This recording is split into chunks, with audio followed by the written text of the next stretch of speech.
बाद में। चलो ध्यान दो, अभी देखो स्टार्ट करते हैं फटाफट, दो ही क्वेश्चन है, जल्दी खत्म भी कर देते हैं इसको। देखो तो ऑलरेडी अपना 37 क्वेश्चन हो गया है बराबर, 38 से स्टार्ट करते हैं हम लोग क्वेश्चन। और याद है अभी जो पढ़ा है अभी तक?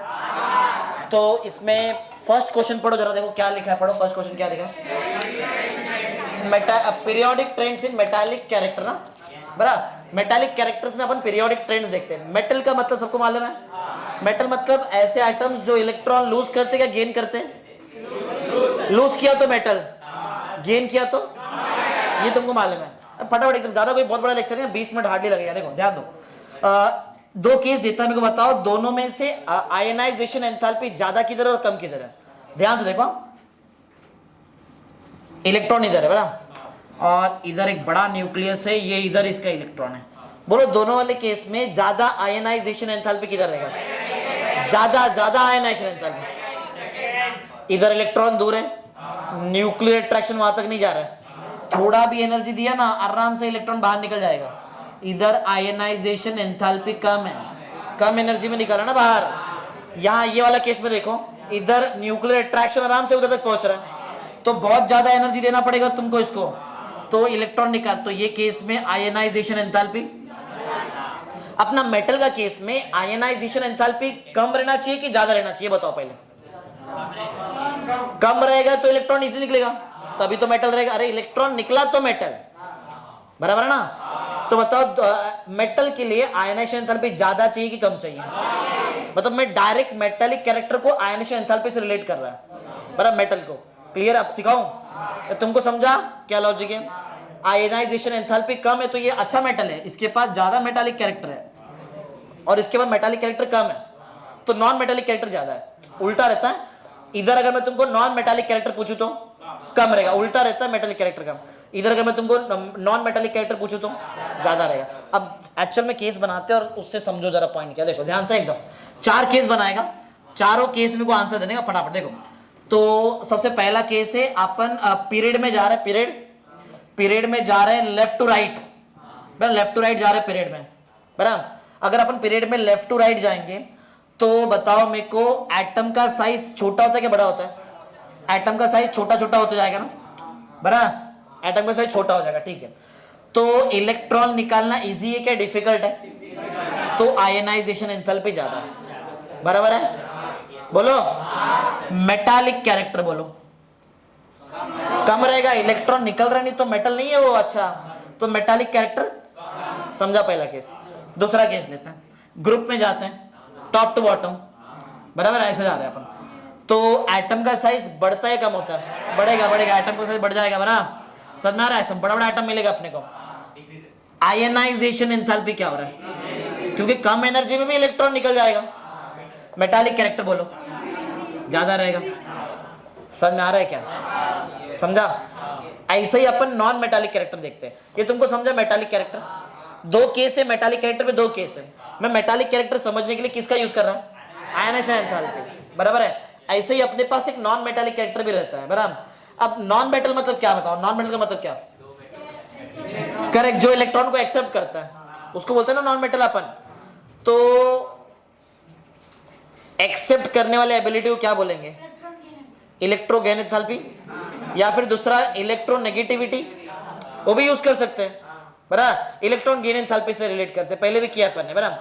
तो मेरे को अगर नॉन मेटालिक कैरेक्टर पढ़ने का है तो बोलो अपने को क्या आना चाहिए? Electron gain enthalpy. एक शॉर्ट में उसके बारे में इंट्रोडक्शन देता हूं, फिर मेरे को दो केस और बताने का तुमको। ये 4 हो जाएगा, फिर अपन डायरेक्ट पहला कॉलम एक साथ खत्म कर देंगे। ये 2 क्लियर है?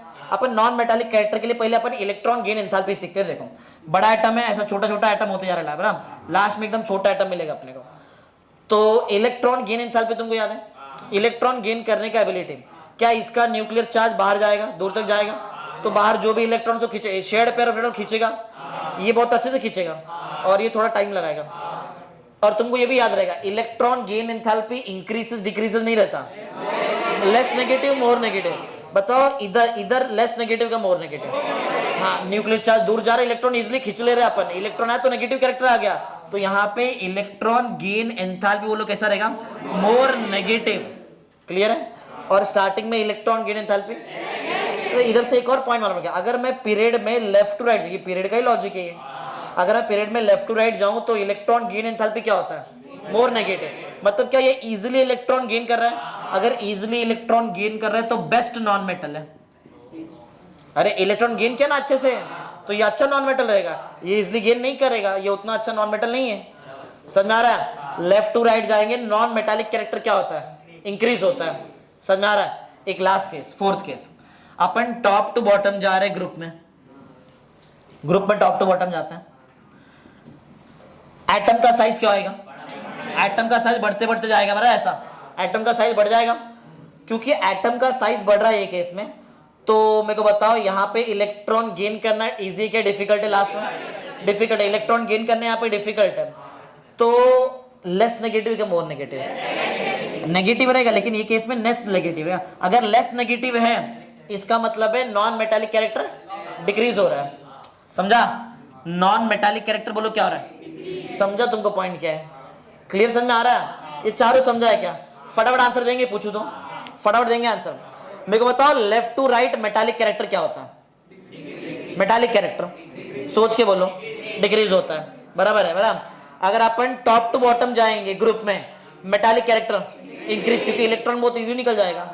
अभी नॉन मेटालिक कैरेक्टर, अगर अपन लेफ्ट टू राइट जाएंगे, नॉन मेटालिक कैरेक्टर क्या होगा? इंक्रीज होता है। बराबर है, क्योंकि बड़ा बड़ा एटम आगे के जाके छोटा हो जाएगा, छोटा एटम में न्यूक्लियर चार्ज बाहर जाएगा, खींच लेगा इलेक्ट्रॉन को, शेड पर इलेक्ट्रॉन बढ़ गया है, इलेक्ट्रॉन गेन एंथैल्पी। बराबर। और टॉप टू बॉटम ग्रुप में जाएंगे तो डिक्रीज होता है। बराबर है, यही लिखा है, कुछ नया चीज नहीं मिलेगा तुमको ये पढ़ के यहाँ पे। चलो पढ़ते, पढ़ो। The metal, non metal and metalloids appears in the separate region in modern periodic. तो में अलग अलग जगह पे सब कुछ। तुमको याद है एक ऐसा ग्रुप जिसमें मेटल, नॉन मेटल, मेटलॉइड तीनों आता? पी ब्लॉक है, extreme left, extreme right, zigzag line. याद है ना? हाँ, पढ़ो second point. Metals on the left, बराबर है ना? Non metals on the end metalloid on the zigzag line separating the two. दोनों को सेपरेट करने वाला जिगजैग लाइन, मेटलॉइड। याद है, पहले पढ़ा हुआ है अपन ने।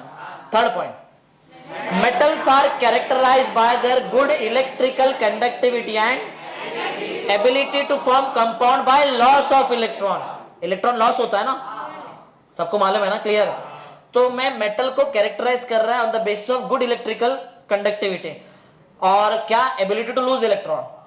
लूज होता है ना इलेक्ट्रॉन, तभी तो आयनाइजेशन एंथैल्पी ले रहे हैं अपन। और अगर वही मैं नॉन मेटल को देखूं तो मैं यहाँ पे पुअर इलेक्ट्रिकल कंडक्टिविटी देखिएगा और एबिलिटी टू एक्सेप्ट इलेक्ट्रॉन देखने वाला भी केस में। एक्सेप्ट होता है ना नॉन मेटल में। पढ़ो कौन सा point? Fourth point. Non metals are characterised by poor electrical conductivity and ability to form compound by gain of valence electron in the valence. Valence electron valence shell में आता है। बोलो क्लियर है?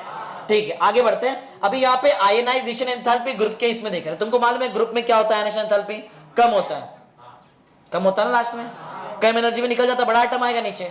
अगर ionization enthalpy top to bottom group में जाएंगे तो कम होएगा, तो मेटालिक कैरेक्टर बढ़ जाएगा। अरे इजीली इलेक्ट्रॉन निकल तो बढ़ जाएगा मेटालिक कैरेक्टर। यही लिखा है, पढ़ो।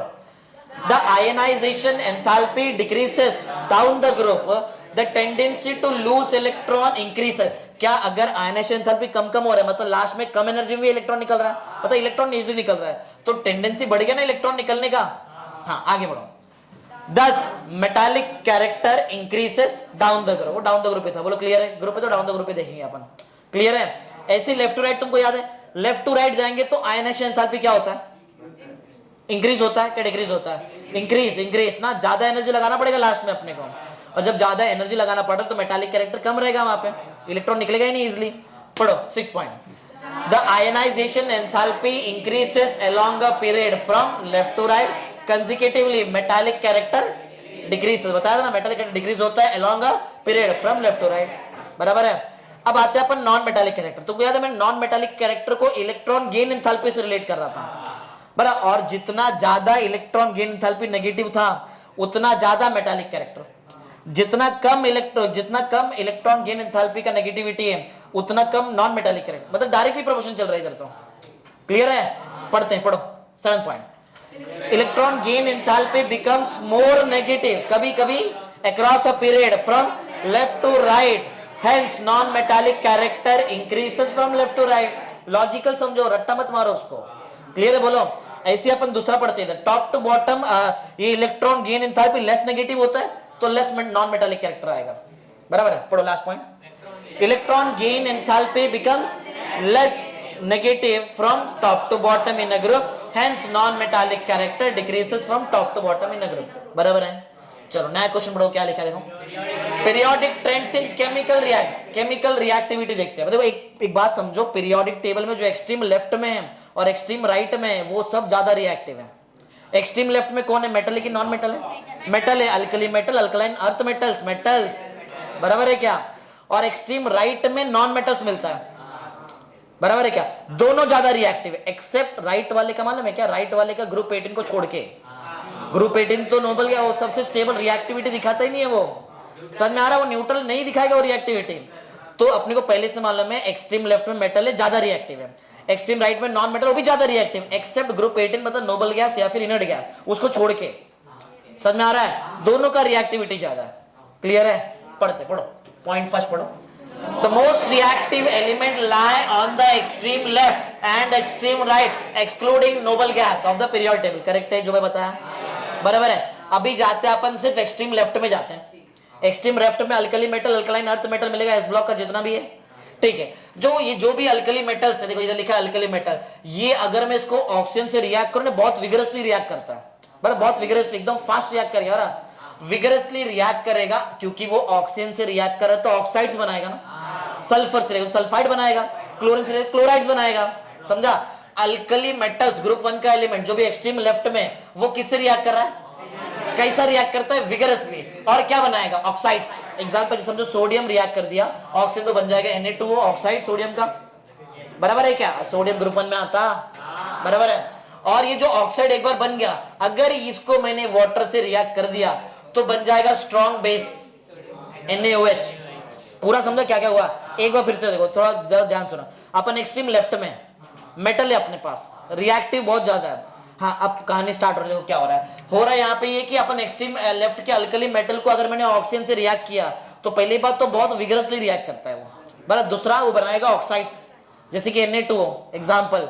और क्योंकि ये ऑक्साइड्स है, इसको मैं अगर वाटर से रिएक्ट कर दूं तो दो ऑप्शन है, या तो बेस या तो एसिड्स वगैरह। बराबर। तो अगर रिएक्ट किया अपन ने तो क्या बन रहा है यहाँ पे? एकदम स्ट्रॉन्ग बेस बन गया। NaOH सबसे स्ट्रॉन्ग बेस है, और वीक बेस में NH4OH आता है। अमोनियम हाइड्रोक्साइड है सबसे वीक बेस, मतलब वीक बेस में, सबसे वीक बेस नहीं बोलना चाहिए, वीक बेस में। और जो NaOH, ये क्या बेस? कैसे समझ में आता है तुमको? OH माइनस आयन देगा नहीं, NaOH तो OH माइनस आयन दे देगा। क्लियर है? बोलो। ठीक है, तुमको समझा सेकंड पॉइंट क्या है? एक्सट्रीम लेफ्ट के एलिमेंट मेटल्स है, ज्यादा रिएक्टिव है। अगर ये ऑक्सीजन से रिएक्ट करता है तो विगरसली रिएक्ट करता है और बनाता है ऑक्साइड्स। और इसको अगर मैं रिएक्ट कर दूं वाटर से तो बनेगा स्ट्रॉन्ग बेस NaOH। और ऑक्साइड का एग्जांपल याद है? Na2O। सिंपल है। पढ़ो point number 2। The reactive element on the extreme left, जैसे कि alkali metal, reacts vigorously with the oxygen to form oxide, example Na2O। हाँ, वो अगर वाटर से रिएक्ट किया तो पढ़ो, which reacts with water to form strong base like NaOH, sodium hydroxide. Weak base याद रहेगा? क्या बताया बोलो? NH4OH, ammonium hydroxide. बराबर है। चलो नेक्स्ट आते हैं, अभी एक्सट्रीम राइट में जाते हैं अपन। अगर समझो मैं एक्सट्रीम राइट में गया तो एक्सट्रीम राइट में तो अपने ग्रुप 70 तक ही जाना पड़ेगा, क्योंकि ग्रुप 18 तो मालूम है कौन नोबल गैस रिएक्ट नहीं करेगा। तो अपन हैलोजन के पास जाते हैं। Halogen, chlorine, fluorine, bromine, iodine, वो ग्रुप याद है ना? वो ग्रुप अगर ऑक्सीजन से रिएक्ट कर रहा है तो भी ऑक्साइड ही बनाएगा। अरे ऑक्सीजन जो भी रिएक्ट करता है ऑक्साइड बनाता है। जैसे कि क्लोरीन ने रिएक्ट कर दिया ऑक्सीजन, तो बोलो क्या बन गया? Cl2O7। ये कंपाउंड बनता है। क्या ये ऑक्साइड है? हाँ। अगर मैं इसको रिएक्ट कर दूं ना वाटर के साथ तो पहले जैसा स्ट्रॉन्ग बेस बन रहा था, अब बनेगा स्ट्रॉन्ग एसिड। चेक करो क्या इसमें H+ आयन ये दे सकता है? तो ये एसिड है। अरे H दिख रहा है ना वहां पे, तो H+ आयन देगा। जो भी चीज H+ आयन देता है वो एसिड होता है। बोलो क्लियर है? एक बार रिकैप कर दो क्या होगा। अपन एक्सट्रीम राइट में गए, अपन हैलोजन पे हैं। हैलोजन किससे रिएक्ट कर रहा है? ऑक्सीजन से। क्या बना रहा है? Oxide, example Cl2O7। बराबर है। ये अगर वाटर से रिएक्ट किया तो क्या बनेगा? Strong acid, example HClO4। याद रहेगा?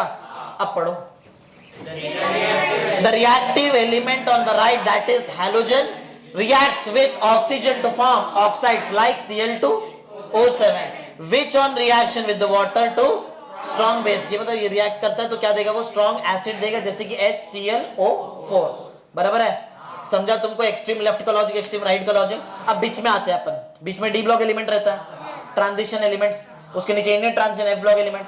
हाँ तो अपन डी ब्लॉक में आ गए। डी ब्लॉक में देखते हैं, देखो डी ब्लॉक में जब भी कोई एलिमेंट रिएक्ट वगैरह करता है वो क्या क्या बना सकता है। देखो अगर वो ऑक्सीजन से रिएक्ट किया तो वो एम्फोटेरिक नेचर का कंपाउंड बना। एम्फोटेरिक मालूम है, जो एसिड जैसे बिहेव करता है और बेस। सबसे बेस्ट एग्जांपल है वाटर, इधर लिखा भी इधर।